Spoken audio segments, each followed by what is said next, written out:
정순이 반찬가게 셔터를 내리는 손길이 여전히 거칠었습니다.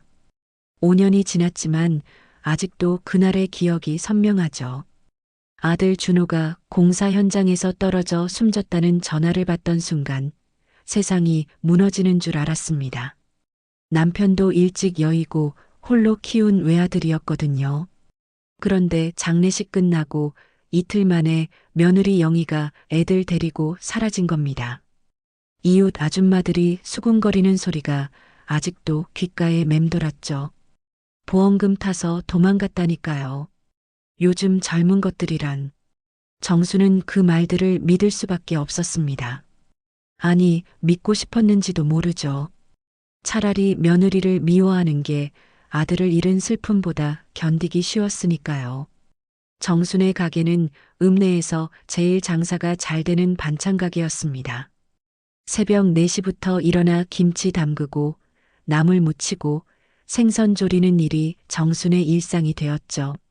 손님들은 사장님 솜씨가 점점 좋아지네요 라고 칭찬했지만 정신없이 일하는 것만이 아들 생각을 잊을 수 있는 유일한 방법이었습니다. 가게 2층 방은 그대로 두고 있었어요. 준호가 결혼 전 살던 그 방 말입니다. 가끔 올라가서 먼지만 털어내고 내려오곤 했죠. 빈 방에 서 있으면 손자 민수가 할머니, 아빠 언제 와요? 하고 묻던 목소리가 들리는 것 같았습니다. 그럴 때마다 정수는 주먹을 꽉 쥐었어요. 그래, 내 엄마가 너희들 데리고 잘 살고 있겠지. 내 아들 보험금으로. 밤이 되면 텅 빈 가게에 앉아 막걸리 한 잔을 기울이곤 했습니다. 옆집 할머니가 혼자 계시니 얼마나 적적하세요라고 위로하면 정수는 씁쓸하게 웃으며 대답했죠. 뭐, 원래 혼자 사는 거 아니겠습니까? 하지만 마음 한구석은 늘 텅 비어 있었어요. 아들도 없고 손주들도 없고 미워할 며느리조차 어디 있는지 모르는 이 삶이 무슨 의미가 있나 싶었습니다. 그래도 매일 아침 가게 문을 열었어요. 단골 손님들이 기다리고 있었고 반찬 없으면 끼니 걱정하는 혼자 사는 노인들도 있었으니까요. 어느새 정순도 이른을 바라보는 나이가 되었습니다. 거울을 보면 깊어진 주름살에 놀라곤 했죠. 준호가 살아있었다면 이렇게 늙은 엄마 보고 뭐라고 했을까? 그런 생각이 들 때마다 눈시울이 붉어졌습니다. 어느 날 오후 단골 손님 박 여사가 반찬을 고르다 말고 갑자기 말을 꺼냈습니다. 아니 그런데 사장님, 김영희 씨 아세요? 사장님 며느리였다던. 정순의 손에 들린 국자가 덜컹 떨어질 뻔했죠. 왜? 그건 왜 물으세요? 목소리가 떨려서 겨우 물었습니다. 박 여사는 아무것도 모르는 듯 계속 말을 이어갔어요. 아니, 제 조카가 시내 쪽방촌에서 봤다는데 애들이랑 셋이서 어렵게 산다더라고요. 애들이 많이 컸던데 학교는 제대로 다니는지 모르겠네요. 그 말을 듣는 순간 정순의 머릿속이 하얘졌습니다. 살아있다니. 그것도 이 근처에. 그날 밤 정수는 잠을 못 이뤘어요. 쪽방촌이라니 보험금은 다 어디 갔다는 거야? 화가 나면서도 한편으론 궁금했습니다. 애들은 얼마나 컸을까? 민수는 이제 11살, 민지는 9살이 되었겠네요. 이불을 뒤집어 쓰고 누워도 자꾸만 손주들 얼굴이 떠올랐죠. 다음 날도 그 다음 날도 마음이 어수선했습니다. 김치를 담그다가도 멍하니 있고 생선을 굽다가도 태우기 일쑤였죠. 손님이 사장님, 오늘 컨디션이 안 좋으신가 봐요 라고 걱정하면 억지로 웃으며 넘겼습니다. 하지만 계속 박 여사의 말이 귓가에 맴돌았어요. 쪽방촌에서 어렵게 산다. 일주일쯤 지났을까요? 정수는 결국 참지 못하고 가게 일찍 문을 닫았습니다. 택시를 타고 시내로 가면서도 계속 망설였죠. 내가 왜 이러는 거야? 그 아이가 어떻게 살든 무슨 상관이람. 하지만 택시는 이미 쪽방촌 입구에 도착해 있었습니다. 골목길은 좁고 어두웠어요. 곰팡이 냄새와 하수구 냄새가 섞여서 코를 찔렀죠. 이런 곳에 사람이 산다는 게 믿기지 않았습니다. 몇 집을 지나치다가 한 방 앞에서 발걸음이 멈췄어요. 문틈으로 아이들 목소리가 들렸거든요. 엄마, 배고파? 조금만 참아. 엄마가 내일 일 끝나면 맛있는 거 사올게. 정수는 숨을 죽이고 문틈으로 안을 들여다봤습니다. 방은 너무 작아서 세 사람이 겨우 누울 정도였어요. 벽지는 곳곳이 떨어져 있었고 전기장판 하나가 방바닥에 깔려 있었죠. 영희는 등이 굽은 채로 바느질을 하고 있었습니다. 아마 부업으로 옷수선을 하는 모양이었어요. 아이들은 찬밥에 김치만 올려서 먹고 있었는데 그 모습이 너무 애처로워 보였습니다. 그때 정순의 눈에 뭔가가 들어왔어요. 방구석에 놓인 빈 반찬통에 자기 가게 스티커가 붙어 있었던 거죠. 우리 가게 반찬을 사 먹었구나. 가슴이 찌릿했습니다. 그렇게 어렵게 살면서도 가끔은 자기 가게 반찬을 사 먹었다는 게 왠지 모르게 마음이 아팠어요. 정수는 그날 이후로 영인의 쪽방을 몇 번이나 더 찾아갔습니다. 물론 들키지 않게 조심했죠. 볼 때마다 마음이 복잡했어요. 미워해야 하는데 미워지지 않고 도와주고 싶은데 자존심이 허락하지 않았습니다. 저 여자가 먼저 도망쳤잖아. 내가 왜 먼저 손을 내밀어야 해? 그러던 어느 날 시장에서 장을 보다가 영희와 딱 마주쳤습니다. 영희는 깜짝 놀란 표정으로 굳어버렸죠. 정순도 순간 할 말을 잃었어요. 시장 한복판에서 두 사람은 그렇게 서로를 바라보기만 했습니다. 주변 상인들의 호객 소리도 손님들의 웃음소리도 들리지 않았죠. 영희가 먼저 고개를 숙였습니다. 어머니. 그 한마디에 정순의 가슴이 뛰기 시작했어요. 5년 만에 듣는 며느리의 목소리였죠. 하지만 정순은 차갑게 돌아섰습니다. 나한테 어머니라고 부를 자격이 있어? 애들 데리고 도망친 주제에. 영희의 어깨가 축 처졌어요. 죄송해요. 정말 죄송합니다. 떨리는 목소리로 말하는 영희를 보니 정순도 마음이 약해졌지만 그래도 화를 참을 수가 없었죠. 죄송하다고? 그럼 다야? 내 아들 장례식 끝나자마자 애들 데리고 사라져 놓고 이제 와서 죄송하다고 하면 끝이야? 시장 사람들이 슬슬 쳐다보기 시작했습니다. 영희는 고개를 더 숙였어요. 어머니, 여기서는 다른 데서 얘기하시면 안 될까요? 정수는 한숨을 쉬며 근처 포장마차로 걸어갔습니다. 영희도 조용히 따라왔죠. 막걸리를 한 잔 따르며 정순이 물었습니다. 그래, 보험금은 다 어디다 썼어? 애들이랑 그 꼴로 사는 거 보니 남은 게 없나 보네. 영희는 한참을 말없이 있다가 입을 열었어요. 어머니, 보험금은 없었어요. 오히려 빚만 남았죠. 정순이 눈을 크게 떴습니다. 뭐, 빚이라니? 영희가 천천히 설명하기 시작했어요. 준호 오빠가 사업 자금으로 대출을 많이 받았었어요. 제 이름으로도 보증을 서고 오빠가 떠나고 나니 빚쟁이들이 매일 찾아왔습니다. 가게도 압류당할 거라고 하고 어머니한테까지 찾아가겠다고 협박했어요. 정순의 손에 들린 잔이 떨렸습니다. 그래서 도망친 거야? 영희가 고개를 끄덕였어요. 어머니한테 피해가 갈까봐 무서웠어요. 어머니는 그래도 반찬 가게가 있으니까 사실 수 있지만 저희가 곁에 있으면 빚쟁이들이 계속 괴롭힐 거라고 생각했습니다. 그래서 숨은 거예요. 정수는 아무 말도 할 수가 없었습니다. 5년 동안 믿어왔던 모든 게 거짓이었다는 걸 깨달았죠. 며느리는 도망친 게 아니라 자신을 지키려고 피신한 거였습니다. 막걸리 잔을 내려놓은 정순의 눈에서 눈물이 흘렀어요. 그럼 그동안 어떻게 살았니? 영희도 울먹이며 대답했습니다. 닥치는 대로 일했어요. 식당 설거지, 청소, 부업으로 옷수선도 하고 애들은 제대로 먹이지도 못했습니다. 그래도 어머니 가게가 잘 되고 있다는 소식 들을 때마다 다행이라고 생각했어요. 정수는 포장마차를 나와 영희의 쪽방까지 따라갔습니다. 낮에 몰래 봤던 그 좁은 방을 이제는 자세히 들어가서 봤죠. 아이들은 학교에서 아직 돌아오지 않았어요. 방 안을 둘러보니 더욱 처참했습니다. 겨울이 다가오는데 난방도 제대로 안 되는 것 같았고 이불도 얇아 보였죠. 애들은 잘 크고 있니? 정순이 겨우 물었습니다. 영희가 작은 앨범을 꺼내 보여줬어요. 민수는 이제 6학년이고 민지는 4학년이에요. 둘 다 공부도 잘하고 착해요.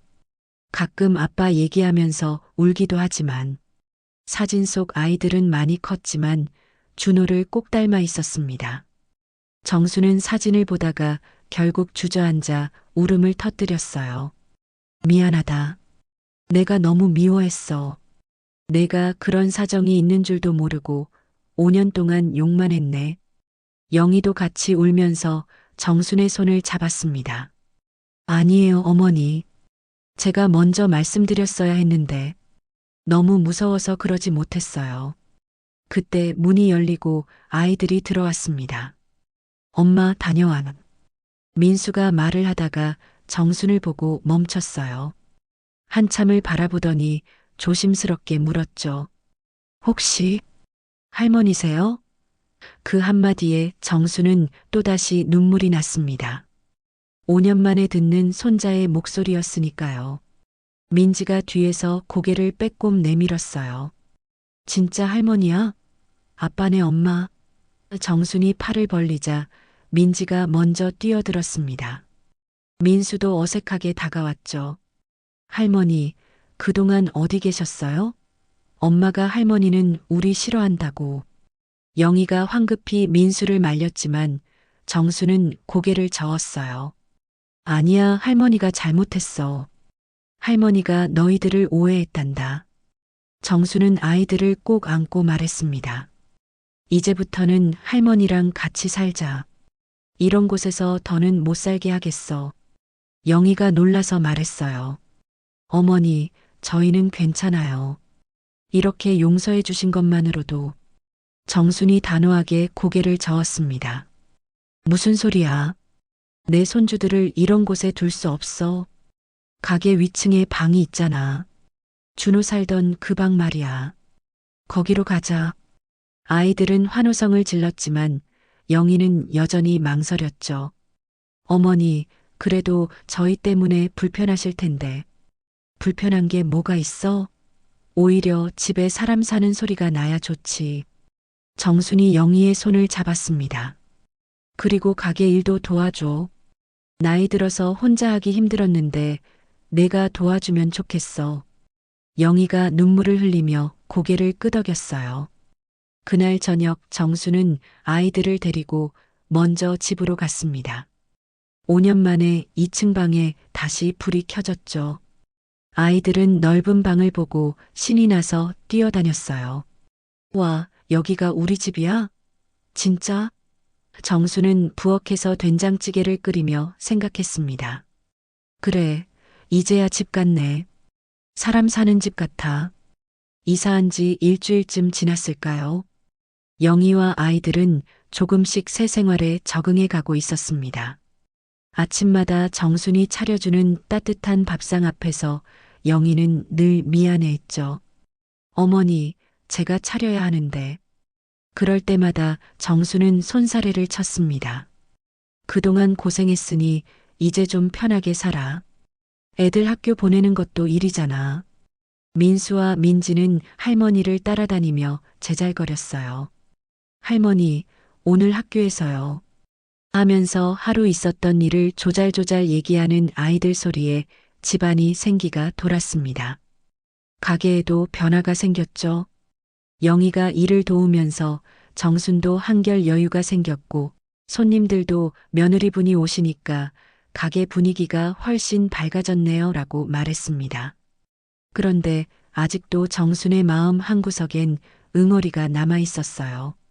준호를 잃은 슬픔, 5년 동안 오해했던 죄책감, 그리고 며느리와 손주들에게 못해줬던 미안함이 뒤엉켜 있었죠. 특히 밤이 되면 준호 생각에 잠을 이루지 못했습니다. 어느 날 밤 영희가 차 한 잔을 들고 정순의 방을 찾아왔어요. 어머니, 안 주무세요? 정순이 고개를 끄덕이자 영희가 옆에 앉았습니다. 저도 잠이 안 와요. 오빠 생각이 나서. 두 사람은 한참 동안 말없이 앉아 있었죠. 어머니, 제가 그동안 진짜 어머니께 연락드리고 싶었어요. 영희가 먼저 입을 열었습니다.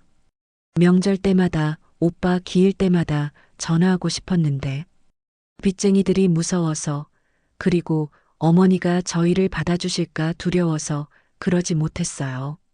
정순이 영희의 손을 잡았습니다. 나도 미안해. 내 처지를 알아보지도 않고 미워하기만 했으니. 영희가 작은 상자를 꺼냈어요. 이거 오빠가 남긴 거예요. 어머니께 드리려고 계속 갖고 있었습니다. 상자 안엔 준호의 사진과 편지가 들어 있었죠. 편지는 준호가 죽기 며칠 전에 쓴 거였어요. 엄마, 항상 고마웠어요. 엄마 혼자 날 키우느라 얼마나 힘들었을까. 이제 내가 엄마 편하게 해드릴게요. 사랑해요, 엄마. 정수는 편지를 읽다가 흐느껴 울었습니다. 이 녀석이 끝까지 엄마 생각만 했네. 영희도 울면서 말했어요. 오빠가 늘 어머니 얘기했어요. 세상에서 제일 존경하는 사람이 어머니라고. 그래서 저도 어머니처럼 강한 엄마가 되고 싶었는데 전 너무 약했나 봐요. 정순이 영희를 안았습니다. 아니야, 넌 충분히 강해. 그 어려운 상황에서도 애들을 지켰잖아. 그것만으로도 넌 훌륭한 엄마야. 두 사람은 그렇게 한참을 울었어요. 5년간 쌓였던 오해와 미움이 눈물과 함께 씻겨 내려가는 것 같았습니다. 다음 날 아침 정수는 일찍 일어나 준호의 사진을 꺼냈어요. 아들아, 이제 내 가족들이 다시 모였다. 하늘에서 지켜봐줘. 그리고 아이들을 깨우러 2층으로 올라갔죠. 얘들아, 일어나. 할머니가 오늘 특별한 거 해줄게. 집안에 다시 웃음소리가 퍼졌습니다. 정수는 일찍부터 준비를 시작했습니다. 오늘은 가게 문 닫고 다 같이 아빠 보러 가자. 영희가 준호가 좋아하던 과일을 챙기고 아이들도 각자 준비한 게 있었죠. 민수는 학교에서 받은 상장을, 민지는 직접 쓴 편지를 가방에 넣었습니다. 납골당으로 가는 차 안에서 민지가 물었어요. 할머니, 아빠는 우리 보고 있을까요? 정순이 백미러로 손녀를 보며 대답했습니다. 그럼 당연히 보고 있지. 늘 우리 곁에 있는 거야. 민수도 고개를 끄덕였죠. 맞아. 선생님이 그러는데 돌아가신 분들은 별이 된대. 밤마다 우리 내려다본다고. 납골당은 조용하고 평화로웠어요. 이른 시간이라 사람도 별로 없었죠. 준호의 위패 앞에 선 네 사람은 잠시 묵념을 했습니다. 그리고 정순이 먼저 말문을 열었어요. 준호야, 엄마야. 오늘은 다 같이 왔어. 내 가족 모두 건강하고 이제 우리 집도 예전처럼 북적거린다. 영희가 준비해온 과일을 놓으며 말했습니다. 오빠가 좋아하던 사과예요. 올해는 특히 맛있다더라고요. 민수가 상장을 꺼내 보여드렸죠. 아빠, 저 이번에 전교 회장 됐어요. 아빠처럼 멋진 사람 되고 싶어서 열심히 했어요. 민지도 편지를 읽기 시작했습니다. 아빠에게. 아빠, 이제 우리 행복해요. 할머니랑 엄마랑 오빠랑 다 같이 살아요. 정수는 손주들의 머리를 쓰다듬으며 준호의 영정을 바라봤어요. 사진 속 준호는 여전히 환하게 웃고 있었습니다. 아들아, 봤지? 내 아이들이 이렇게 잘 크고 있어. 영희도 정말 강한 엄마가 됐고, 이제 내가 내 몫까지 다 지킬 거야. 납골당을 나오면서 민지가 할머니 손을 꼭 잡았습니다. 할머니, 아빠가 우리 보고 고맙대요. 저는 느껴져요. 정순이 놀라서 민지를 봤더니 아이는 해맑게 웃고 있었죠. 그리고 할머니 보고 이제 울지 말래요. 우리가 행복한 게 아빠도 행복한 거래요. 차로 돌아가는 길에 영희가 조용히 말했어요. 어머니, 정말 감사해요. 저희를 받아주셔서, 용서해 주셔서. 정순이 며느리의 손을 잡았습니다. 용서할 게 뭐가 있니? 우리가 가족인데. 준호도 하늘에서 이렇게 되길 바랐을 거야. 집으로 돌아오는 길에 정순이 제안했습니다. 오늘은 준호가 좋아하던 음식 해 먹자. 김치찌개에 계란말이 그리고 잡채도 하고. 민수가 환호했어요. 와, 저도 그거 제일 좋아해요. 영희도 미소를 지었죠. 그럼 잡채는 제가 할게요. 어머니가 가르쳐 주신 대로요. 저녁 준비를 하면서 집안은 웃음소리로 가득했습니다. 민지가 계란을 깨다가 실수로 바닥에 떨어뜨렸고, 민수는 아이고, 역시 민지는 실수대장이네라고 놀렸죠. 오빠가 더 실수대장이야. 라고 민지가 대꾸하자 영희와 정수는 서로 마주보며 웃었습니다.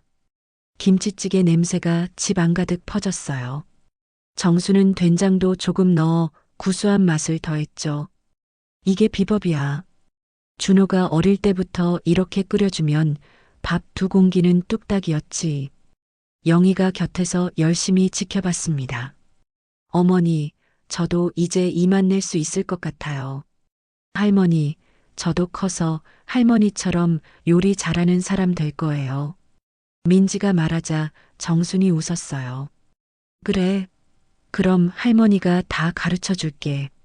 우리 가게 비법 전수해 줄 테니까 열심히 배워야 해. 민수도 거들었습니다. 저는 커서 아빠처럼 든든한 사람 될 거예요. 그래서 우리 가족 다 지킬 거예요. 식사를 마치고 정수는 오랜만에 앨범을 꺼냈어요. 준호의 어린 시절 사진부터 결혼 사진, 아이들 100일 사진까지 다 있었죠. 이거 봐, 민수 100일 때 얼마나 통통했는지. 사진을 보며 웃고 떠드는 동안 시간이 어떻게 가는지 몰랐습니다. 밤이 깊어가자 아이들이 하품을 하기 시작했어요. 자, 이제 씻고 자야지. 내일 또 학교 가야 하잖아. 영희가 아이들을 데리고 올라가면서 말했습니다. 어머니도 얼른 주무세요. 오늘 많이 피곤하셨을 텐데 푹 쉬세요. 정순이 고개를 끄덕였죠. 그래, 다들 잘 자. 혼자 남은 정수는 창밖을 바라봤습니다. 별이 유난히 밝은 밤이었어요. 준호야, 오늘 우리 봤지? 내 말대로 가족이 다시 모였어. 이제 정말 괜찮아. 마음속으로 아들에게 말을 걸었죠. 그때 2층에서 아이들 웃음소리가 들려왔습니다. 영희가 동화책을 읽어주는 모양이었어요. 정수는 천천히 자리에서 일어났습니다. 방으로 가면서 생각했죠. 그래, 이게 삶이지. 아프고 힘들어도 다시 일어서고, 미워했어도 다시 사랑하고, 잃었어도 다시 채워가는 거야. 문득 마음이 따뜻해졌어요. 5년 동안 텅 비어있던 그 자리가 이제는 새로운 온기로 채워진 것 같았습니다. 그날 밤 정수는 오랜만에 편안하게 잠들었어요. 꿈속에서 준호를 만났습니다.